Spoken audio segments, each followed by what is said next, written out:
এ হচ্ছে ভারত ভারত বাংলাদেশ। এই যে ভারতের নদী এটা,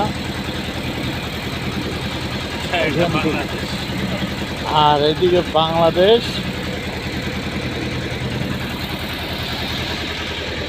এই যে সেই সুন্দরবন, সুন্দরী গাছ, কেওড়া গাছ ও বানর, বাঘ, ভাল্লুক, হরিণ সবাই এর ভিতরে আছে, কিন্তু আমরা শুধু বানরই দেখতে পাইছি, আর কিছু দেখতে পাই না। আর কিছু মানুষ বান্দর আছে, এইগুলো দেখা যায়।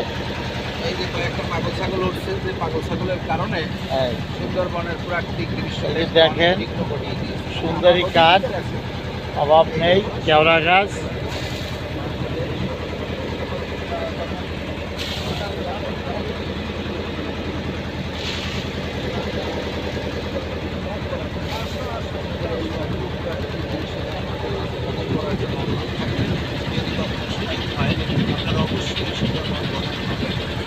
দেশের বাহিরে দিয়া টাকা নষ্ট না করে দেশের টাকা দেশেই আপনারা খরচ করুন, যেখানে আবার রাজস্ব আহরিত হবে এবং দেশের বাহিরে নষ্ট করলে এই টাকার কিঞ্চিত পরিমাণও আমার দেশের সরকার উপভোগ করতে পারবে না।